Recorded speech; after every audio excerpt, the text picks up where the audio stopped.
Selamat pagi Bapak Ibu sekalian, Shalom. Welcome December. Tidak lama lagi kita merayakan hari Natal dan kita juga bersyukur karena anugerah Tuhan sepanjang tahun ini. Hari ini saya akan menyampaikan firman dengan judul Coram Deo, hidup dalam hadirat Allah.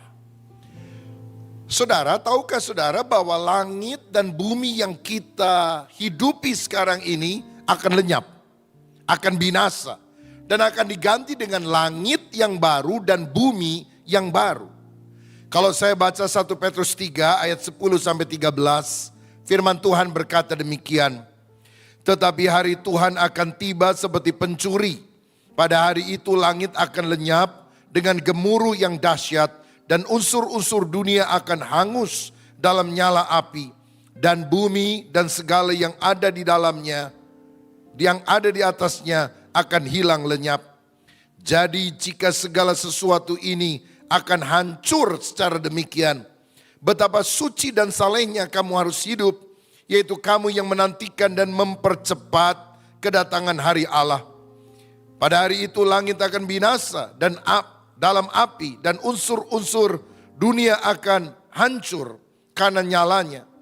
Tetapi sesuai dengan janjinya, kita menantikan langit yang baru dan bumi yang baru di mana terdapat kebenaran. Saudara, Alkitab menunjukkan bahwa dunia ini pernah dibinasakan karena berdosa oleh air bah pada zaman Nuh, sehingga sisa 8 orang manusia yang selamat beserta binatang-binatang. Dan Tuhan memberikan pelangi sebagai tanda Dia tidak akan menghukum lagi dunia dengan cara seperti itu. Tapi langit dan dunia sekarang ini akan hilang lenyap, binasa karena hujan api dan belerang.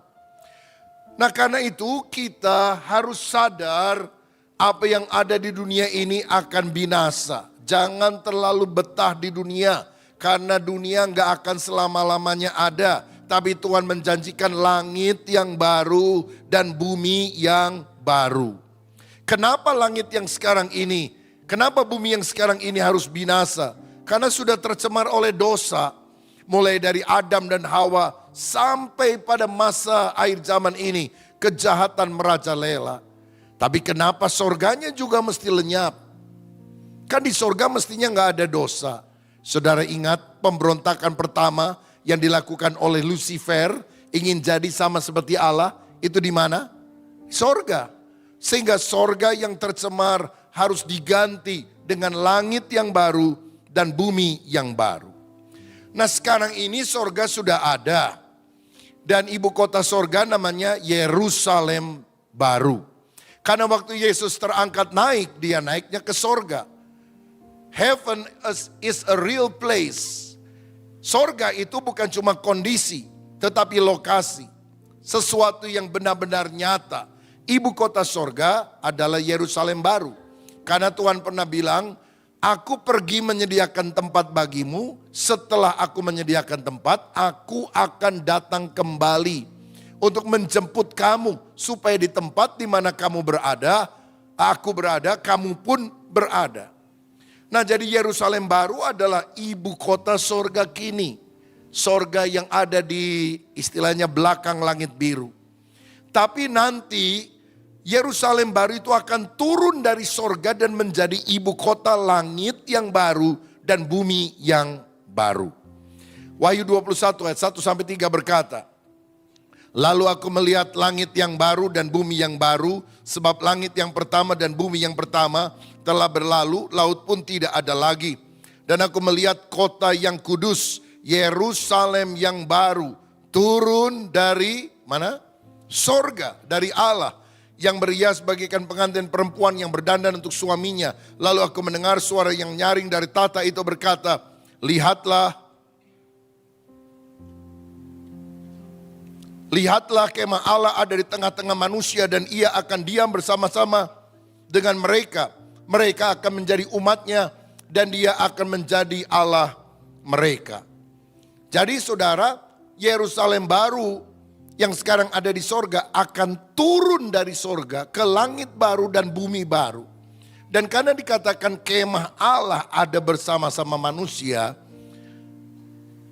saya berpikir bahwa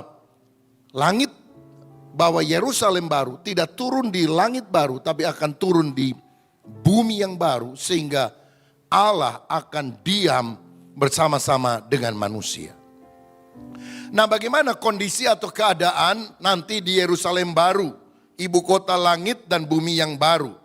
Wahyu 21 ayat 22 sampai 27 berkata demikian.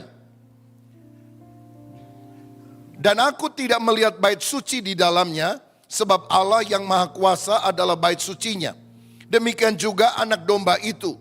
Dan kota itu tidak memerlukan matahari dan bulan untuk menyinarinya, sebab kemuliaan Allah meneranginya, dan anak domba itu adalah lampunya. Dan bangsa-bangsa akan berjalan di dalam cahayanya, dan raja-raja di bumi membawa kekayaan kepadanya. Dan pintu-pintu gerbangnya tidak akan ditutup pada siang hari, sebab malam tidak akan ada lagi. Dan kekayaan dan hormat bangsa-bangsa akan dibawa kepadanya. Tetapi tidak akan masuk ke dalamnya sesuatu yang najis, atau orang yang melakukan kekejian atau dusta, tetapi hanya mereka yang namanya tertulis di dalam kitab kehidupan anak domba. Tahan ayat ini. Dikatakan di Yerusalem baru tidak ada bait suci. Loh, aneh ya. Di dunia banyak gereja, kenapa nanti di Yerusalem baru nggak ada gereja, nggak ada bait suci? Saya akan jelaskan nanti. Kota itu tidak memerlukan matahari dan bulan untuk menyinarinya, karena kemuliaan Allah menerangi dan anak domba itu adalah lampunya. Saudara ingat matahari, bulan, bintang diciptakan pada penciptaan di hari keberapa? 4. Jadilah matahari, bulan, dan bintang. Terang sudah ada di hari berapa? 1. Jadilah terang. Berarti matahari bukan sumber terang. Allah adalah sumber terang. Allah itu adalah terang yang abadi. Sehingga nanti di Yerusalem baru, ibu kotanya langit dan bumi baru, nggak dibutuhkan matahari. Karena Allah yang hadir itu menerangi semuanya. Ayat 24, 25 agak aneh. Sampai 26. Dan bangsa-bangsa akan berjalan di dalam cahayanya, dan raja-raja di bumi membawa kekayaan kepada mereka kepadanya. Dan pintu-pintu gerbangnya tidak akan ditutup pada siang hari, sebab malam tidak akan ada di sana, dan kekayaan dan hormat bangsa-bangsa akan dibawa kepadanya. Karena sangat terang, tidak ada lagi malam. Itu di Yerusalem baru, ibu kotanya sorga, atau ibu kotanya langit baru dan bumi baru. Apakah masih ada malam di luar ibu kotanya? Barangkali karena dikatakan orang-orang akan menyembah dia siang dan malam. Tapi di pusat ibu kotanya tidak ada lagi malam, semuanya terang. Jadi rupanya Alkitab bilang akan ada bangsa-bangsa dan kerajaan-kerajaan di bumi yang baru. Jadi Yerusalem baru itu cuma ibu kotanya doang, saudara sekalian. Tapi di luar itu akan banyak bangsa-bangsa yang tetap akan menyembah Yesus Kristus. Nah, kalau kita sudah percaya Yesus, hidup benar, hidup saleh, motivasinya jujur, kita dapat pahala, mendapatkan mahkota. Dan mungkin ini berkaitan dengan kita bisa tinggal di Yerusalem baru, di ibu kotanya. Tidak tinggal di luar kotanya. Karena langit baru sangat besar sekali. Yerusalem baru hanya ibu kotanya. Seperti kalau saya pakai contoh. Orang di Indonesia ada yang tinggal di Jakarta, ibu kota. Ada yang tinggal di Bandung, ada yang tinggal di Merauke, saudara. Masih Indonesia, tetapi yang satu dekat dengan istana, yang lain agak jauh dari istana. Jakarta juga beda-beda. Ada yang tinggal di dekat Medan Merdeka Barat, tempat ada istana negara. Ada yang tinggalnya di Grogol, ada yang tinggalnya di Lebak Bulus, lebih jauh lagi. Nah, mungkin kan itu adalah tempat di mana kita bisa tinggal di dalam kekekalan bersama dengan Tuhan. Nanti Tuhan akan memberitahu lebih jelas, karena dalam Alkitab hanya sekelumit saja hal-hal akhir zaman itu dibuka. Tapi yang jelas akan ada bangsa-bangsa dan kerajaan-kerajaan di bumi yang baru. Tetapi yang jelas ayat 27 bilang, dosa yang najis, kekejian, dusta tidak boleh masuk. Karena yang boleh masuk adalah yang namanya tercatat dalam kitab kehidupan. Karena itu pastikan saudara dan saya namanya tercatat di sorga. Nama tercatat sebagai anggota gereja nggak terlalu penting, nggak menentukan keselamatan. Tapi kalau engkau datang ke gereja, bertobatlah, percayalah kepada Yesus. Hidup benar supaya nama kita tercantum di dalam buku kehidupan di sorga. Siapa yang mau namanya tercatat dalam buku kehidupan di sorga? Berikan kemuliaan untuk Tuhan. Biar kami mendapatkan kasih karunia karena kami percaya kepada Tuhan. Nah, yang menarik di ayat tadi dikatakan, dan aku tidak melihat bait suci di dalamnya sebab Allah yang Tuhan yang Maha Kuasa adalah bait sucinya. Di sini kita lihat dengan jelas bahwa di Yerusalem baru tidak ada lagi bait suci sebab Allah adalah bait sucinya. Kenapa tidak ada bait suci di Yerusalem baru? Karena penyembahan itu bukan soal tempatnya, tapi sikap hatinya dan terutama kehadiran Tuhan itu sendiri. Dalam Yohanes 4 seorang wanita Samaria bertanya kepada Yesus, penyembahan itu yang benar di gunung ini, Gerizim, atau di Yerusalem? Yesus bilang apa? Allah itu roh, barang siapa menyembah dia harus menyembah dalam roh dan kebenaran. Bukan soal tempatnya. Di gereja kita nyanyi puji Tuhan. Di tempat kerja nipu-nipu orang. Sana sini. Di rumah maki-maki orang. Tentu tidak benar. Karena nanti di sorga atau di langit baru dan bumi baru tidak ada bait suci. Aneh ya, di dunia banyak gereja, nanti di Yerusalem baru kok nggak ada bait sucinya. Karena Allah menginfiltrasi, hadiratnya merembes ke seluruh bagian daripada Yerusalem baru itu. Nah, Wahyu 21 ayat 16 bilang begini, kota itu, Yerusalem baru, bentuknya 4 persegi. Panjangnya sama dengan lebarnya. Dan ia mengukur kota itu dengan tongkat itu 12.000 stadia. Kira-kira 2.400 kilometer. Panjangnya 2.400 kilometer, lebarnya 2.400 kilometer, tingginya. Ini ibu kotanya doang saudara. Yang aneh itu bukan panjang dan lebar, itu cukup besar. Kalau saudara lihat di depan ini ada peta dunia, Amerika Serikat mungkin hampir sepertiganya itu luas, yang begitu luas itu hanya untuk ibu kota sorga saudara. Tetapi anehnya ada tingginya. 2.400 kilometer. Bangunan tertinggi di dunia sekarang Burj Al Khalifa kurang dari 1 kilometer. Tapi nanti tingginya 2.400 kilometer. Waduh, gimana caranya naik? Pakai lift bisa berapa tahun? Apalagi kalau misalnya ada orang tinggalnya di lantai 1.150. Gimana cara pulangnya? Ngantri lift. Nggak perlu khawatir, karena nanti kita akan pakai tubuh kemuliaan, tubuh kebangkitan yang bisa pindah cepat. Lantai 1.100.000, set. Balik dari ke handap, set. Langsung sudah ada ke bawah, saudara sekalian. Inilah kemuliaan Tuhan yang akan dinyatakan bagi orang yang akan masuk ke langit baru dan bumi yang baru. Nah sebetulnya replika daripada Yerusalem baru itu sudah ada di dalam sejarah Alkitab, yaitu ruangan maha suci. Baik di tabernakel Musa dan terutama di dalam bait yang didirikan oleh Salomo. Ukurannya menurut 1 Raja-Raja 6 ayat 20 hasta. 1 hasta 45 cm, jadi 20 hasta berapa? 9 meter. Panjangnya 9 meter, lebarnya 9 meter, tingginya. Bentuknya kubus. Jadi ini replikanya. Yang wujud aslinya adalah Yerusalem baru. Dan saudara tahu di ruang maha suci, hadirat Allah sangat kuat. Karena ada tabut perjanjian, lambang kehadiran Tuhan ada di sana. Dan Tuhan mau bilang, ini cuma replika. Setahun sekali imam besar boleh masuk ke sana, yang berdosa mati di dalam, saudara.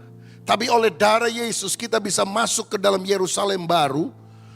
Dan ukurannya bukan 9 kali 9 kali 9, 2400 kali 2400 kali 2400. Panjangnya, lebarnya, tingginya. Nggak perlu bait suci. Karena seluruh tempat itu dihadiri oleh Allah sendiri. Oh, betapa indahnya. Kalau kemanapun kita berada, hadirat Allah begitu kuat. Dan Alkitab mengajarkan dalam doa Bapa kami, datanglah kerajaanmu, jadilah kehendakmu di bumi seperti di sorga. Berarti kerajaan Allah itu pertama-tama harus diwujudkan di bumi ini sebelum kita naik ke sorga. Nah saudara, dari penjelasan ini saya ingin mengajak saudara untuk mengenal satu istilah Latin yang disebut coram Deo. Deo artinya Tuhan. Coram dari kata Latin cora artinya pupil mata. Jadi coram Deo artinya di depan mata Tuhan. Di depan mata Yesus. Apapun yang kita lakukan, kemanapun kita pergi, kita selalu ingat kita di depan mata Tuhan yang Maha Tahu. Dan kalau kita sadar coram Deo, aku ada di depan mata Tuhan yang Maha Tahu. Dimanapun saja di alam semesta ini, tidak harus di gedung gereja, kita akan menjaga sikap hidup takut akan Allah. Karena Tuhan selalu melihat apa yang kita perbuat. Nah, ada 3 penjelasan lebih jauh tentang coram Deo ini. Pertama, coram Deo berarti hidup dalam hadirat Allah. Tahukah saudara bahwa kita diciptakan untuk menyembah Tuhan? Dalam Wahyu 4 ayat 9 sampai 11 dikatakan demikian. Dan setiap kali makhluk-makhluk itu mempersembahkan puji-pujian dan hormat dan ucapan syukur kepada Dia yang duduk di atas tahta itu dan yang hidup sampai selama-lamanya. Maka tersungkurlah ke-24 tua-tua itu di hadapan Dia yang duduk di atas tahta itu. Dan mereka menyembah Dia yang hidup sampai selama-lamanya. Dan mereka melemparkan mahkotanya di hadapan tahta itu sambil berkata, ya Tuhan dan Allah kami, Engkau layak menerima puji-pujian dan hormat dan kuasa, sebab Engkau telah menciptakan segala sesuatu, dan oleh karena kehendak-Mu semuanya itu ada dan diciptakan. Kenapa kita ada di dunia ini? Kita diciptakan untuk menyembah Tuhan. Tuhan itu maha kuasa, Dia bisa melakukan apa saja. Tapi ada satu hal yang tidak bisa dilakukan oleh Tuhan, menyembah dirinya sendiri. Itu sebabnya Dia menciptakan saya dan saudara dari debu tanah supaya kita bisa menyembah Dia. Dan kalau kita menyembah Tuhan, kita melakukan apa yang Tuhan tidak bisa lakukan. Karena Dia tidak menyembah dirinya, maka kitalah makhluk yang diciptakan untuk menyembah. Bagaimana pola penyembahan di sorga? Makhluk-makhluk sorgawi tersungkur melemparkan mahkota.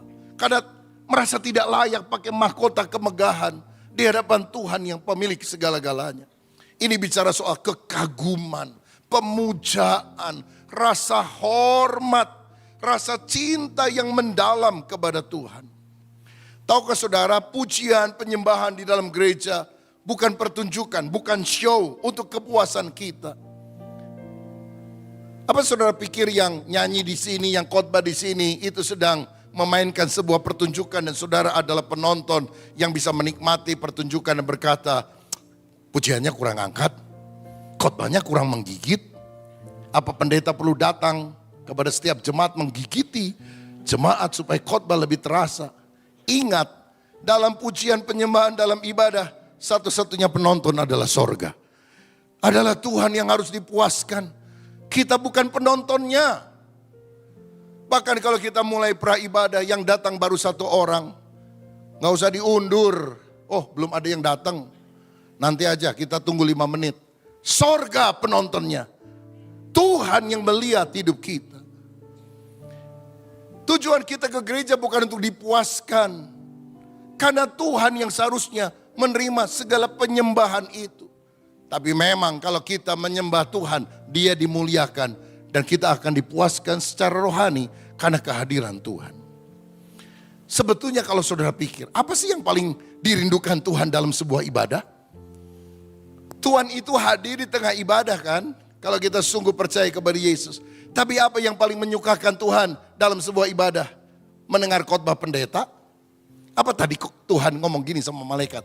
Malaikat, hari ini aku akan ibadah di GBI Mekarwangi karena pengkhotbah favoritku akan berkhotbah. Saya yakin tidak, saudara-saudara.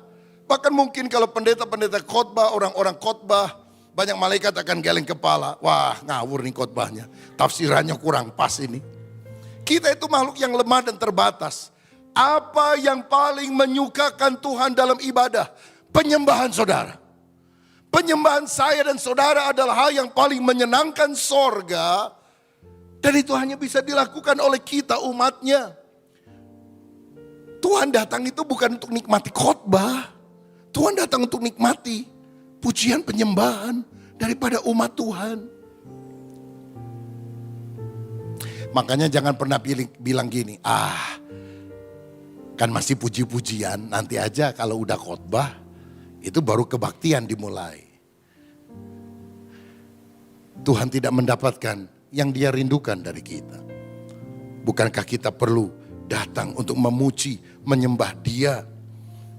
Saudara-saudara, Alkitab mencatat bahwa Allah menciptakan malaikat untuk menyembah Dia. Lucifer diangkat menjadi pemimpin paduan suara sorga atau pemimpin tim pujian di sorga. Tapi satu kali Lucifer berontak karena dia pikir kenapa Tuhan yang harus disembah? Saya aja yang disembah. Ini anak buah saya semuanya kan. Saya pemimpinnya paduan suara sorga. Anak buah nyembah saya, jangan nyembah Tuhan. Itu sebabnya setan diusir keluar dari sorga. Yang paling setan inginkan apa? Penyembahan dari hidup kita. Buktinya waktu Yesus dicobai pencobaan ketiga. Setan langsung terus terang. Sembahlah aku. Aku akan berikan seluruh harta dunia kepadamu. Setan paling ingin penyembahan. Setan paling tidak suka saudara menyembah Tuhan. Makanya saya bilang, gereja boleh besar, gak masalah buat setan. Khotbah boleh semangat, gak masalah buat setan. Baju tim pujian, usher, mentereng, seragam, gak masalah buat setan. Yang masalah buat setan, ketika umat datang untuk menyembah Dia. Setan paling tidak suka. Makanya setan berupaya supaya kita ini tidak datang untuk nyembah. Saudara sudah datang ke gereja ngantuk, gak masalah buat setan. Setan gak takut. Saudara datang ke gereja main HP, ngobrol sama teman kiri kanan. Setan senang. Tapi ketika engkau duduk nyembah Tuhan, setan paling tidak suka. Apa yang paling menyukakan Tuhan? Ketika kita menyembah Dia. Apa yang paling dihalangi setan dari umatnya? Ketika umat menyembah Tuhan, apa yang paling diinginkan setan? Dia yang disembah. Jadi ini Bapak Ibu Saudara, kalau kita ke gereja cuma dengar khotbah, tapi nggak hidup dalam penyembahan, coram Deo di dalam hadirat Allah, setan sih nggak rasa terlalu masalah dengan saudara. Ya udah datang aja, datang, ya. Nanti gangguin sama temen ya. Dan pikiran bisa melantur kemana-mana karena tidak fokus kepada Tuhan. Tadi teh kompor udah dimatiin belum ya? Rasanya belum WA dulu supaya ada yang matiin.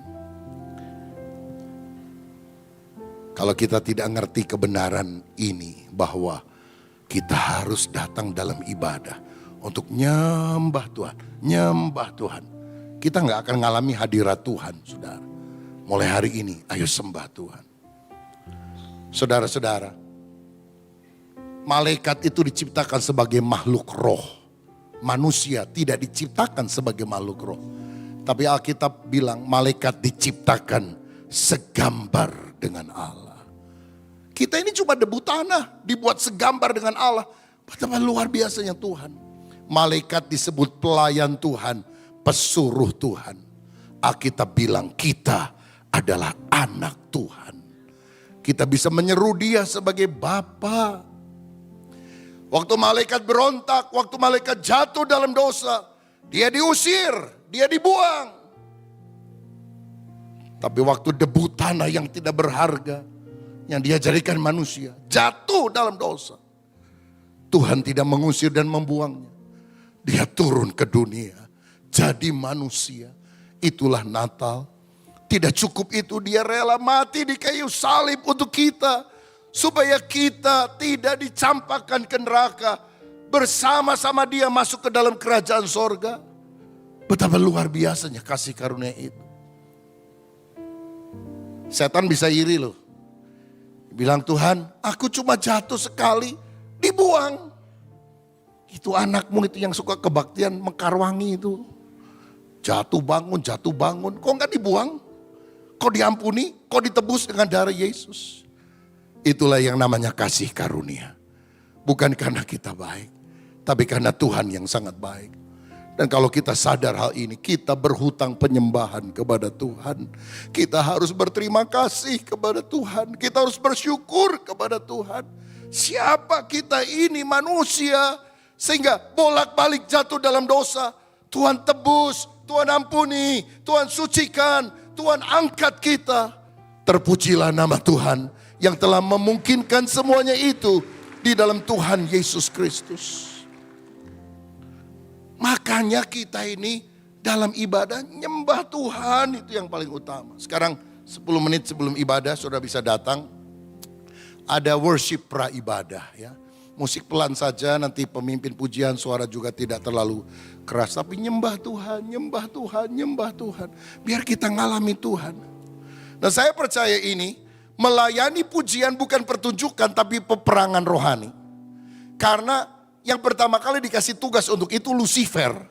Saudara pikir nyanyi-nyanyi itu biasa aja, happy dan sebagainya. Itu peperangan rohani loh. Karena Lucifer bilang kurang ajar juga ini. Manusia, aku kan yang mestinya memuji menyembah Tuhan, nyanyi-nyanyi. Kok dia yang nyanyi-nyanyi? Suaranya jelek lagi. Tapi Tuhan lebih suka suara pujian manusia. Karena kita mengekspresikan kita orang yang ditebus oleh darah Tuhan Yesus. Makanya kalau kita menyanyi memuji Tuhan, apalagi memimpin pujian, musik dan sebagainya, itu bukan show. Itu bukan skill yang paling utama. Harus penuh dengan Roh Kudus.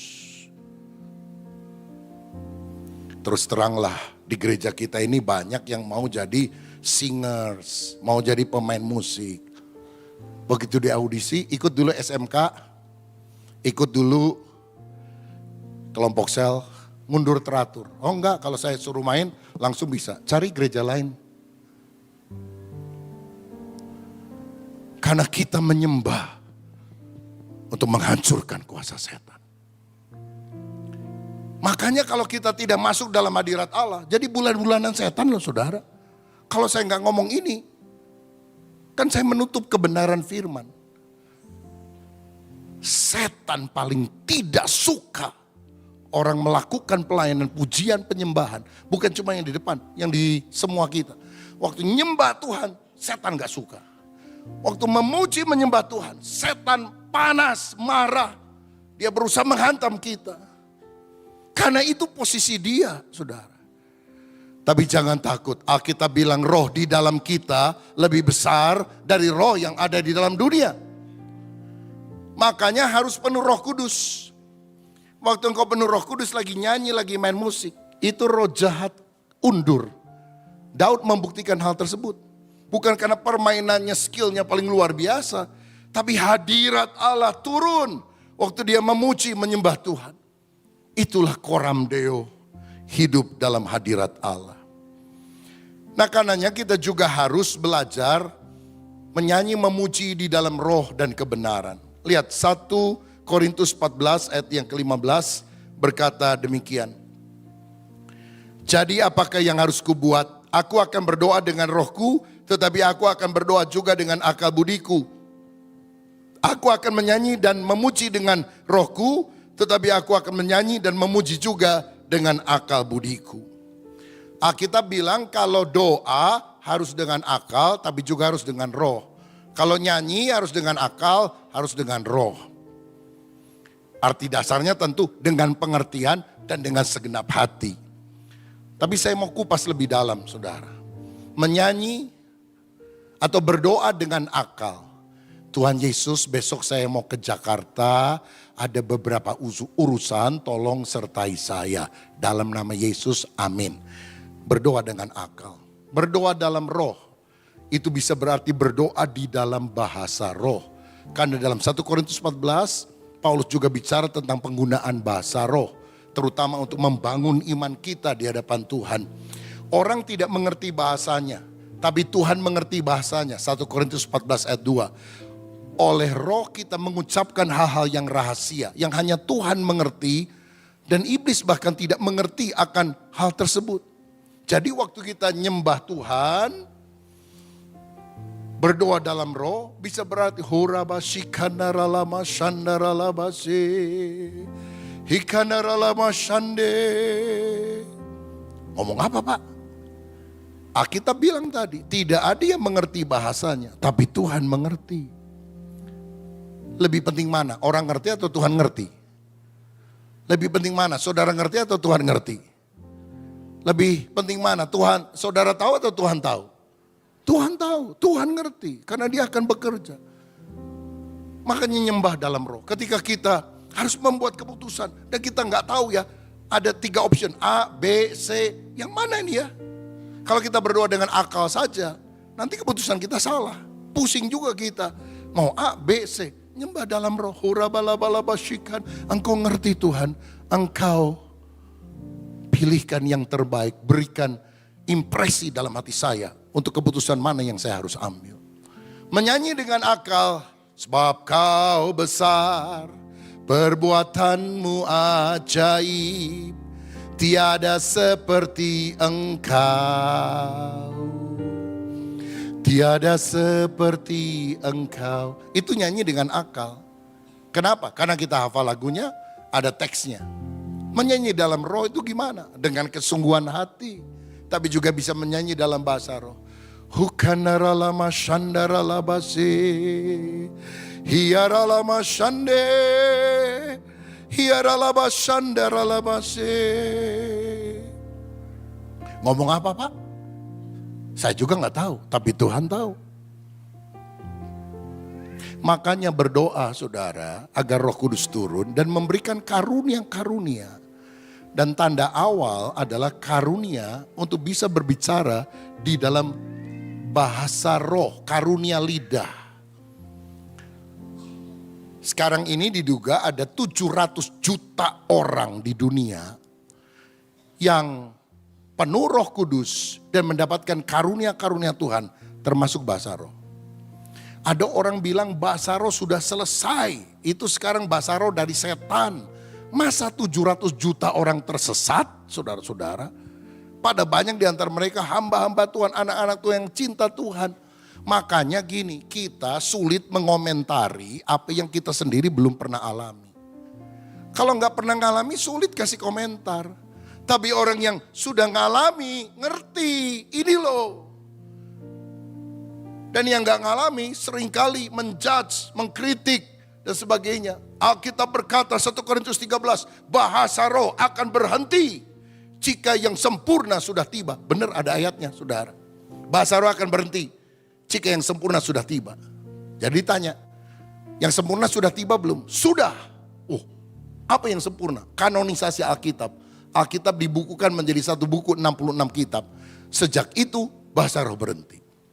Tapi tunggu dulu, apakah yang sempurna itu adalah kanonisasi Alkitab? Saya percaya yang sempurna adalah Tuhan Yesus Kristus yang akan datang kembali untuk kali kedua. Sehingga kita bisa melihat dia tidak samar-samar seperti dari cermin. Tapi melihat muka dengan muka. Artinya sampai Yesus datang untuk kali kedua, bahasa roh tetap ada. Nubuatan akan ada, kesembuhan akan ada, mujizat akan terjadi. Karena Yesus tidak pernah berubah. Dulu, hari ini, sampai selama-lamanya.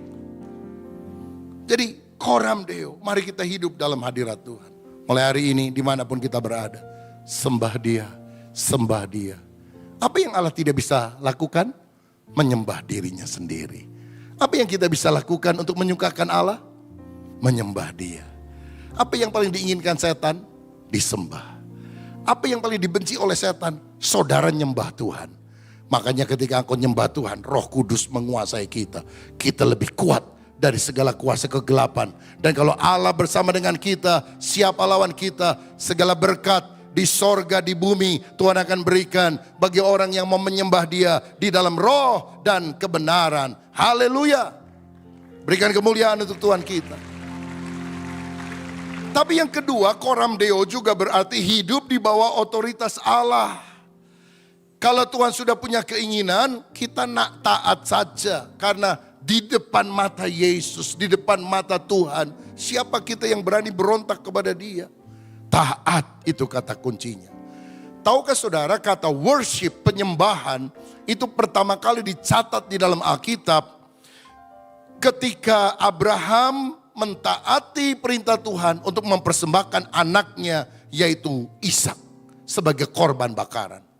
Lihat Kejadian 22 ayat 5 dikatakan, kata Abraham kepada kedua bujangnya itu, tinggallah kamu di sini dengan keledai ini, aku beserta anak ini akan pergi ke sana. Kami akan sembayang, sesudah itu kami kembali kepadamu. Kami akan sembayang. Dalam New King James Version, bahasa Inggris dikatakan, I will go yonder and worship. Kata penyembahan, worship, pertama kali muncul dalam Alkitab ketika Abraham mempersembahkan anaknya. Berarti penyembahan bukan cuma nyanyi-nyanyi doang. Penyembahan adalah ketaatan. Sakit Tuhan, ini anak yang aku cintai, anak perjanjian. Tapi kalau engkau yang meminta, aku rela. Seorang penyembah sejati lebih mencintai Tuhan sang pemberi daripada pemberiannya.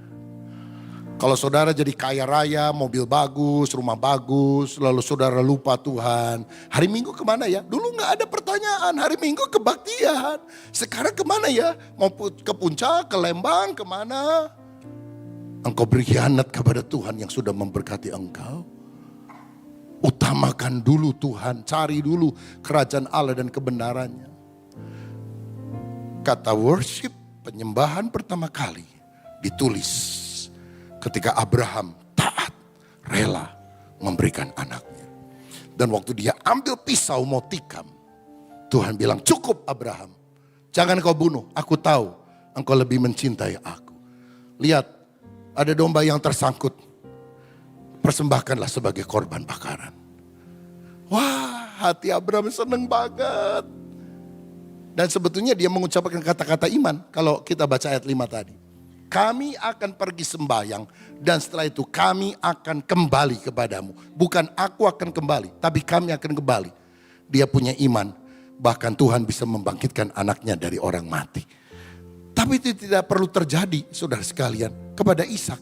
Karena ada anak domba yang tersangkut di belukar. Saya rasa gini ya, kalau Abraham turun dari gunung, dan kemudian dia ngomong gini sama Tuhan, aduh Tuhan terima kasih, ini anakku bisa pulang sama-sama. Tapi Tuhan, aku ini udah gemeter banget. Aku pikir aku akan kehilangan anakku. Tuhan, lain kali kalau bercanda, jangan keterlaluan Tuhan. Saya gelisah Tuhan. Ya jangan bercandanya keterlaluan lah, jangan kebangetan. Dan saya rasa Tuhan akan mengajarkan ini kepada Abraham. Kamu pikir aku bercanda? Tidak. Aku hanya ingin kamu mengerti hatiku. Karena satu kali, anak domba Allah harus disalib. Dan Allah tidak punya anak domba lain untuk menggantikan Yesus disalib. Kamu kugantikan anakmu dengan domba. Yesus tidak akan mengganti-gantikan dengan orang lain. Karena dia yang menebus segala dosa kita. Itulah Natal, itulah Paskah, itulah kasih Tuhan kepada setiap orang yang mengandalkan dia, yang percaya kepada dia. Maukah kita taat kepada Tuhan? Maria mau nikah sama Yusuf. Dan mereka akan hidup sebagai pasangan suami istri yang bahagia. Mungkin mereka berpikir akan membangun rumah, menikmati masa hidup sampai tua. Tapi Roh Kudus malaikat datang berkata, kamu akan mengandung dari Roh Kudus, beri nama Yesus.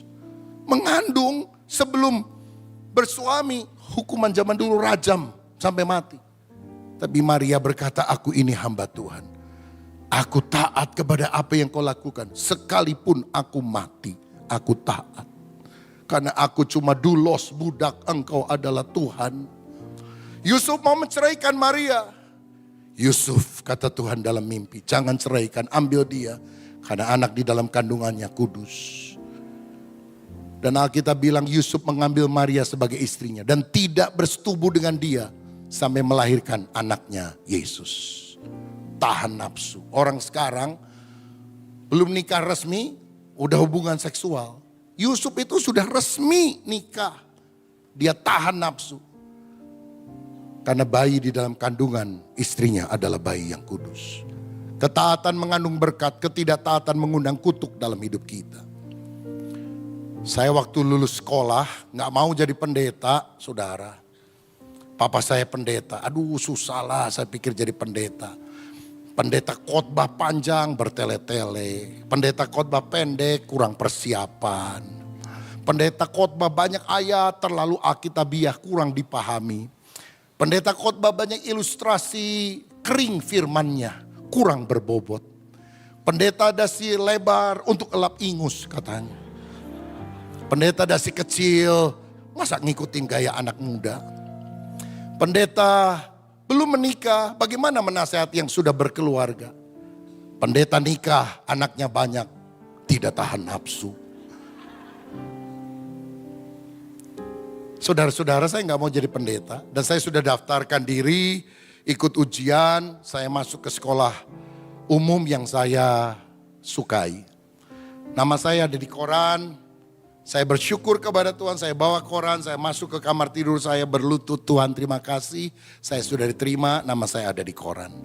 Tapi untuk pertama kali Tuhan bicara dengan keras di hati nurani saya. Saya tidak dengar di telinga tapi di sini. Tinggalkan cita-citamu, masuk sekolah Alkitab, layani aku. Saya kaget tapi saya tengking dalam nama Yesus. Karena saya tidak pikir itu dari Tuhan.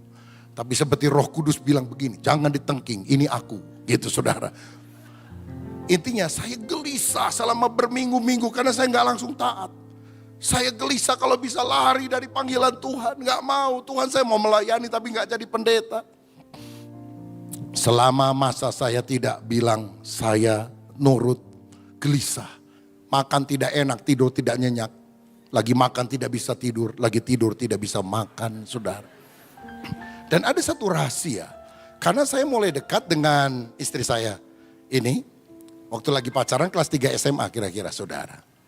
Dan dia anak pengusaha dan dia bilang, kamu mau jadi pendeta enggak? Karena dia tahu saya anak pendeta. Emang kenapa? Kalau kamu mau jadi pendeta, putus.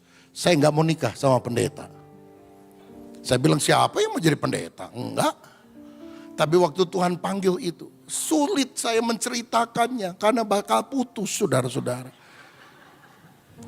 Saya doa. Saya hanya berkata jika ini kehendakmu, saya taat. Tapi tolong Tuhan, berikan petunjuk saya. Akhirnya sudah dekat hari mau masuk seminar Bethel Petamburan, sekolah Alkitab waktu itu. Saya ngomong sama dia, saya pernah janji gak jadi pendeta. Tapi Tuhan yang panggil saya. Saya gak panggil-panggil diri saya sendiri. Saya udah tolak-tolak gak mau. Tapi Tuhan desak hati saya. Jadi terserah kamu. Apa hubungan berlanjut atau tidak. Tiba-tiba dia ngomong spontan. Saya juga gak jadi ke sekolah yang akan saya masuki. Saya masuk sekolah Alkitab. Saya kaget. Tapi langsung dia potong. Bukan gara-gara kamu. Loh kenapa?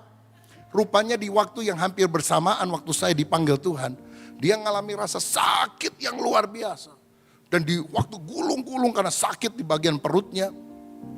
Dia bilang Tuhan kalau hari ini saya bisa tidur gak sakit lagi. Saya mau melayani Tuhan.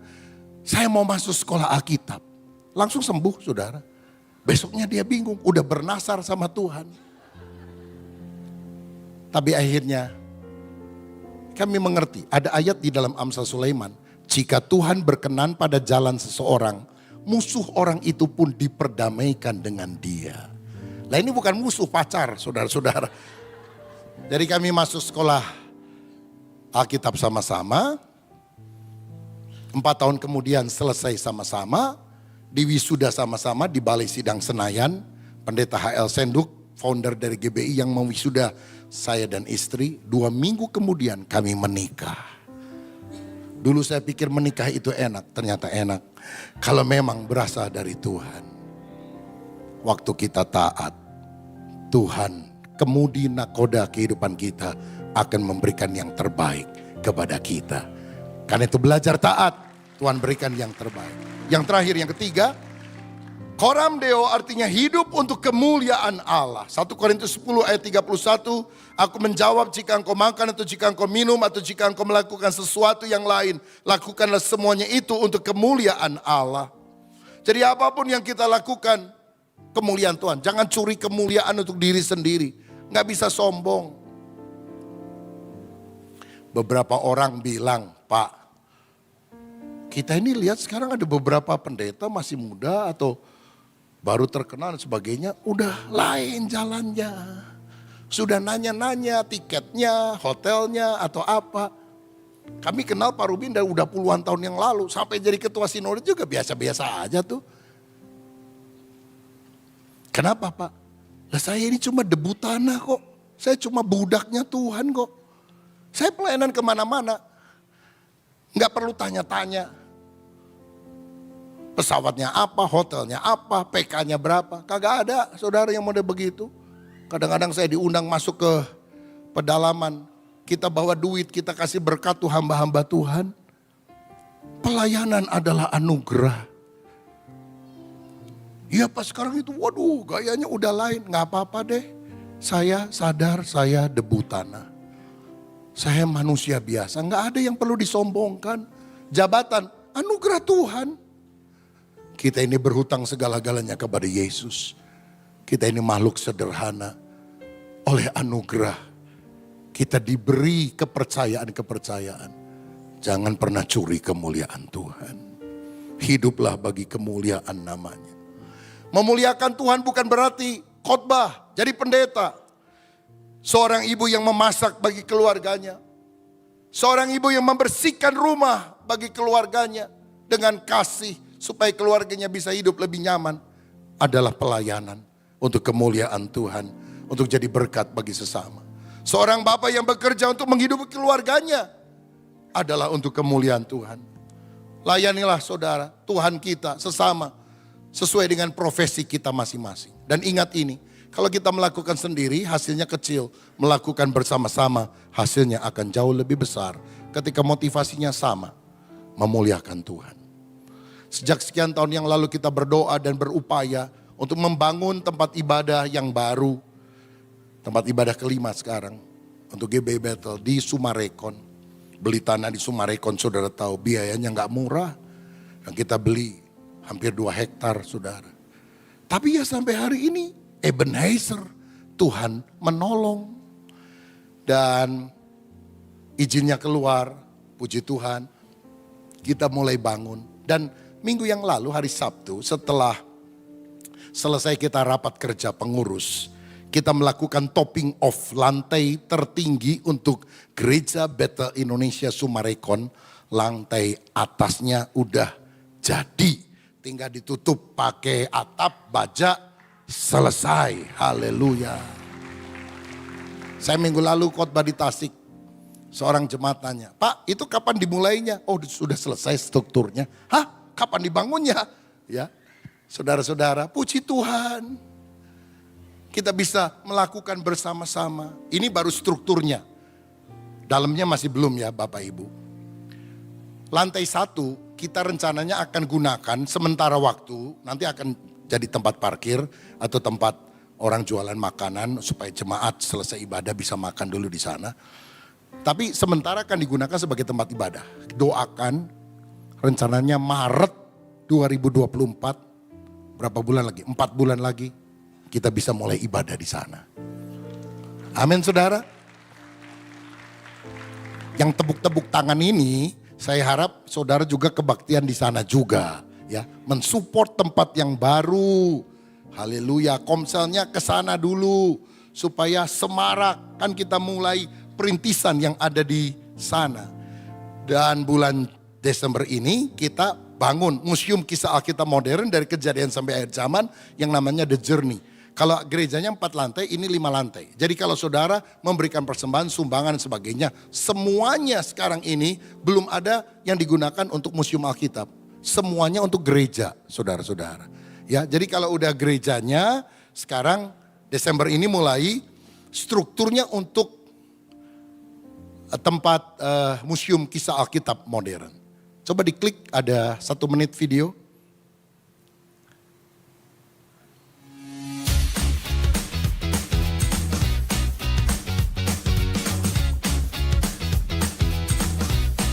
Bapak Ibu, kita bersyukur karena hari ini kita telah bisa melakukan topping off untuk bangunan yang ada. Kelanjutan proyek ini juga tetap disertai oleh Tuhan.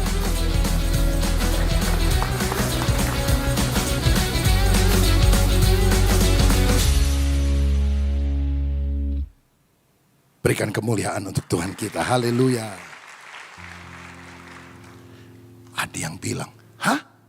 Udah jadi lantai 4. Saya nyumbang belum sempet. Makanya nyumbang, saudara-saudara.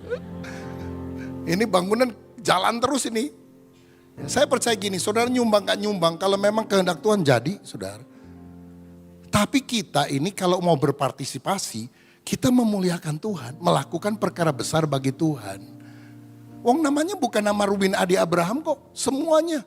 Tempat ini juga gereja semuanya, saudara. Berarti saudara semuanya ketika berpartisipasi besar kecil berapapun, saudara membangun rumah Tuhan bersama-sama.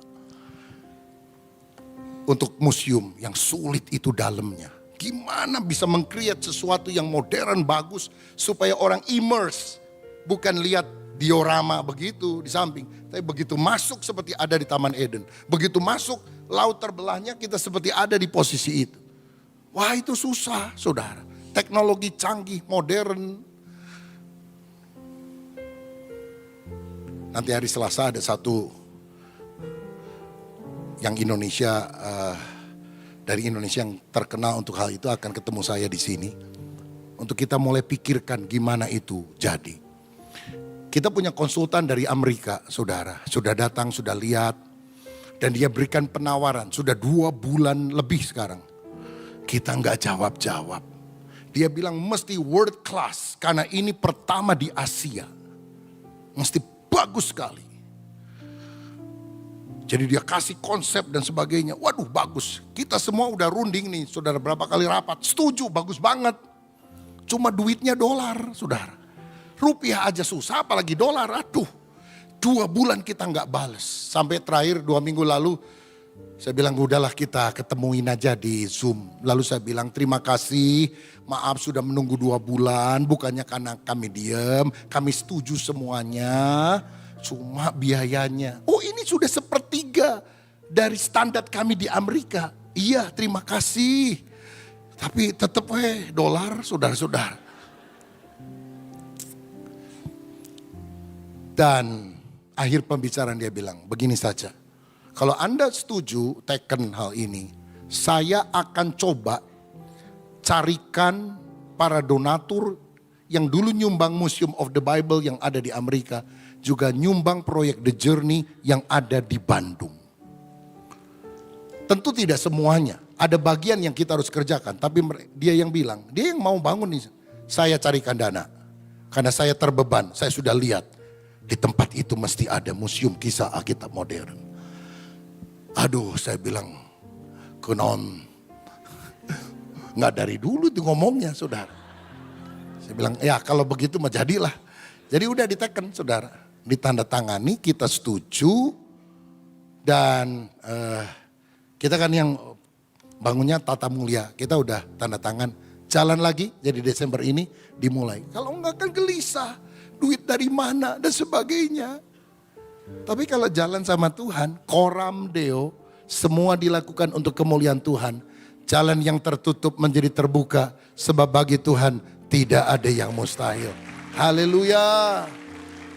Makanya kalau saudara mau berpartisipasi, menabur untuk Tuhan. Bukan untuk saya kok. Saya juga nyumbang saudara-saudara.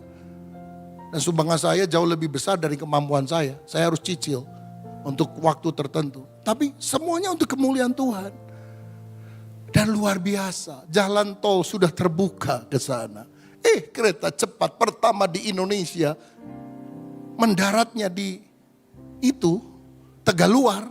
Cuma 10 menit sampai ke kompleks kita. Kompleks kita itu nomor 1. Jadi orang yang naik tol, begitu turun itu pasti semua lihat the journey. Saya udah bilang, nanti di depan kita pakai layar besar saudara-saudara. Apa itu 3D atau 5D kalau bisa. Ya mungkin ada ikan besar mau nelan Yunus shoot begitu. Dan orang ayah naon dia. Mereka datang ke sana. Udah kalau soal biaya, aduh udah pakai dolar udah pusing saudara-saudara. Tapi ya koram deo di hadapan Tuhan yang maha tahu. Kita ingin memberikan segala kemuliaan. Kita percaya Tuhan akan buka jalan. Tol sudah jadi, kereta cepat sudah ada. 45 menit cuma dari Jakarta sampai ke Bandung, cepet banget. Sampai saking cepetnya ada yang bilang, belum naik sudah turun. Saudara-saudara, saking cepetnya. Januari mall besar sekali di Sumarekon akan dibuka. Waduh puji Tuhan. Ayo siap-siap perintisan jemaat di sana. Saya bersyukur gini, anugerah loh saudara. Orang lain baru mikir, bagus juga ya di sana. Kita mau udah jadi, hampir jadi saudara. Oh Tuhan yang mendahului, Tuhan yang melakukan. Koram Deo, segala kemuliaan hanya untuk Tuhan kita.